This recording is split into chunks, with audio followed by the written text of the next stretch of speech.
माझे नाव आरती आहे. मी इयत्ता 8वीमध्ये शिकत आहे. माझ्या शाळेचे नाव जिल्हा परिषद माध्यमिक शाळा पानकनेरगाव आहे. मी एक पुस्तक वाचले आहे. या पुस्तकाचे नाव आहे कोळी आणि कासव आणि या पुस्तकाचे लेखक आहे नथुजी दौलत देवरे. या पुस्तकामध्ये खूप अशा छानशा गोष्टी सांगितलेल्या आहेत. हे पुस्तक मी आमच्या शाळेतील चालू असलेल्या उपक्रमामधून म्हणजेच शालेय ग्रंथालयामधून आणलेले आहे. तिथे खूप सारी पुस्तके असतात, जसे गोष्टीचे, शास्त्रज्ञांचे आणि त्याच्यापैकी हे पुस्तक गोष्टीचे आहे. या पुस्तकाचे नाव आहे कोळी आणि कासव. या पुस्तकामध्ये खूप साऱ्या गोष्टी आहेत. त्यापैकीच एक गोष्ट दयाळू राजू. एक राजू नावाचा मुलगा होता. तो खूप गरीब परिस्थितीमध्ये राहत होता. त्याच्या आईवडिलांनी राजूवर खूप चांगले संस्कार केले होते की असेच कर, कोणाची निंदा करू नये आणि नेहमी गोरगरिबांची मदत केली पाहिजे अशी शिकवण राजूच्या आईवडिलांनी त्याला दिली. तो खूप नशीबवान होता की त्याला तसे आईवडील भेटले होते. म्हणून राजू गुरुजींचा आज्ञाचे पालन करत असे. गुरुजींनी सांगितलेला अभ्यास तो वेळेवर पूर्ण करीत असे.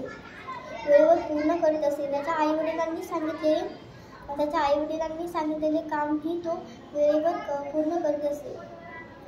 तो कोणाचीही निंदा करत नव्हता.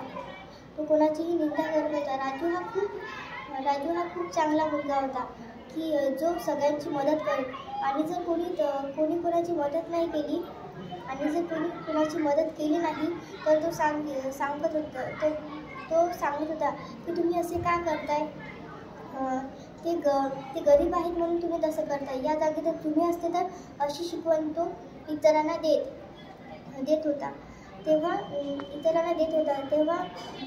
एक दिवस सरांनी गृहपाठ पूर्ण करायला सांगितला होता. तेव्हा राजूचा त्या दिवशी गृहपाठ पूर्ण झाला नव्हता.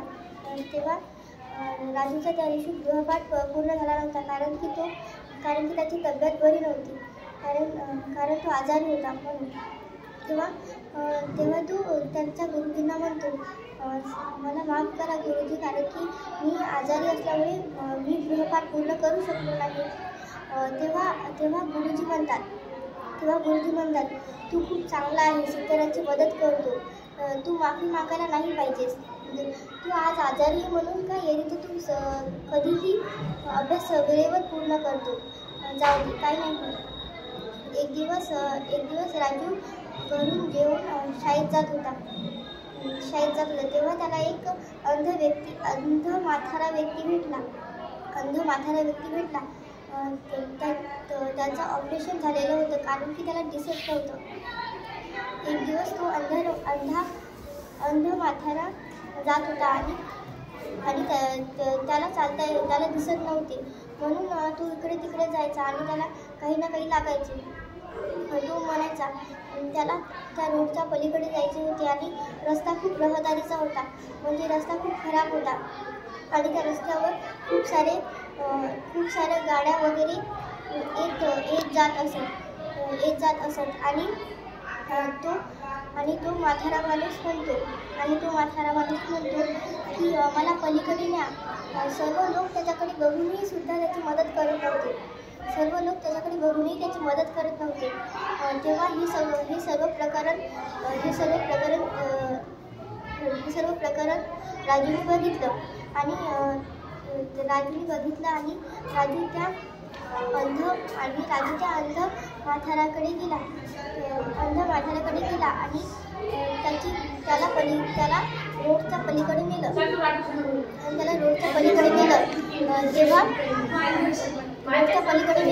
आणि तो म्हातारा व्यक्ती म्हणला, तू कोण आहेस? तुझ्या आईवडिलांनी तुझ्यावर खूप चांगले संस्कार केले की तू सर्वांची मदत करतो. तू खूपच हुशार आहे आणि नशिबवानही आहे की तुझ्या आईवडिलांनी चांगले संस्कार